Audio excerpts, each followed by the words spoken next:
सभी को जय मसीह की। हम आप सभी का स्वागत करते हैं हमारे YouTube channel Jesus is almighty पर। अगर आपको हमारी वीडियो अच्छी लगे तो आप हमारे चैनल को सब्सक्राइब कर सकते हैं और साथ ही में बेल आइकन भी प्रेस कर सकते हैं ताकि आपको हमारे चैनल की आने वाली सभी वीडियोस के नोटिफिकेशंस मिल सकें। तो आइए हम सब बिना देर किए आज की वीडियो को शुरू करते हैं। तो आज की वीडियो में हम बात करने वाले हैं कि सपनों में देखी गई बातें सच होती हैं कि नहीं। इस चीज को समझाने से पहले मैं आपको एक बात बताना चाहती हूँ जो कि किसी व्यक्ति की गवाही भी है। इस बात को सुनने के बाद आप लोगों को काफी हद तक अपने सवाल का जवाब मिल जाएगा, और अगर ना भी मिले तो कोई बात नहीं, हम वीडियो में इसके बारे में बात करने वाले हैं। आप बस अंत तक हमारे साथ बने रहो।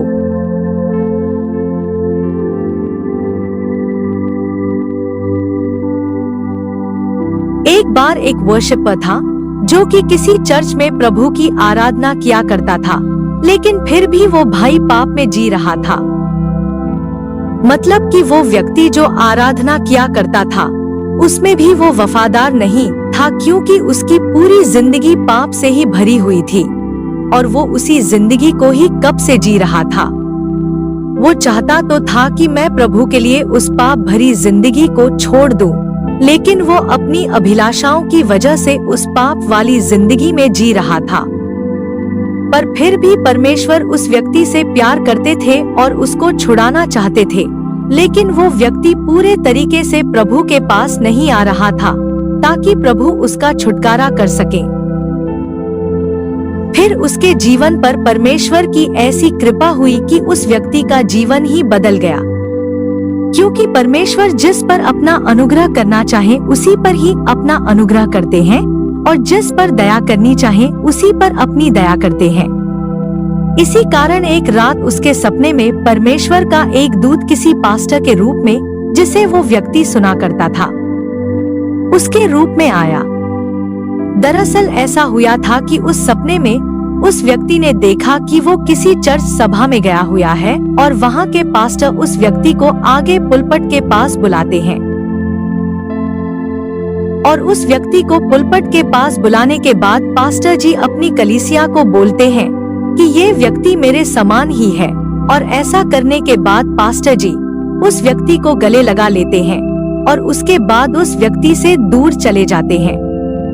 फिर सुबह को जब वो व्यक्ति नींद में से उठता है तो उस व्यक्ति की लाइफ पूरी तरह से चेंज हो चुकी होती है, और उस सपने के बाद वो व्यक्ति परमेश्वर का धन्यवाद करता है और वो फिर प्रार्थना में, फास्टिंग में और प्रभु के राज्य में बढ़ने लग जाता है। उसके कुछ समय बाद ही वो व्यक्ति एक पास्टर बन जाता है, क्योंकि उस सपने में स्वर्गदूत ने पास्टर जी के रूप में उस व्यक्ति को बोला था कि यह व्यक्ति मेरे समान ही है।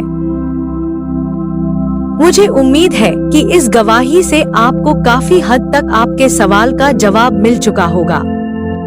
अगर नहीं मिला तो मैं आपको बताना चाहती हूँ कि परमेश्वर हमसे कई तरीकों से बात करते हैं, जिनमें से सपने में बात करना भी एक माध्यम है। मैंने अपने जीवन में बहुत बार सपने में परमेश्वर का प्रकाशन पाया है और उस सपने के द्वारा मेरी आत्मिक बढ़ोतरी हुई है। इसलिए हमें उस सपने पर जो परमेश्वर हमें दिखाते हैं या फिर जिन सपनों के द्वारा हमारी आत्मिक बढ़ोतरी होती है, तो हमें उन सपनों के ऊपर विश्वास कर लेना चाहिए। बाकी कई बार ऐसा भी होता है कि जो चीजें हम लोग पूरा दिन भर करते हैं या फिर देखते हैं, तो फिर वो ही चीजें या फिर दृश्य हमारे सपनों में दिखाई देते हैं, तो हमें ऐसे सपनों पर कोई खास ध्यान नहीं देना होता है, क्योंकि इन सपनों का कोई मतलब नहीं होता है। क्योंकि कई बार कुछ लोग बोलते हैं कि मुझे सपने में मरे हुए लोग और सांप बिच्छू दिखाई देते हैं, मैं इन सपनों से कैसे बाहर आऊं? उस लोगों को चाहिए कि वो लोग सोने से पहले प्रार्थना करके और वचन पढ़ने के बाद सोएं, क्योंकि ऐसा करने से उनके सपनों के ऊपर प्रभु का कंट्रोल होगा, ना कि किसी शैतानी चीज का। उन लोगों को ऐसा भी चाहिए कि वो दिन भर अपना ध्यान गलत चीजों से हटाकर आत्मिक चीजों पर लगाएं। ऐसा करने से उनको कभी भी कोई गलत सपना नहीं आएगा। मुझे उम्मीद है कि इस वीडियो से आप सभी ने आशीष पाई होगी। प्रभु इस संदेश के द्वारा आप सभी को आशीष और बरकत दे। सभी को जय मसीह की।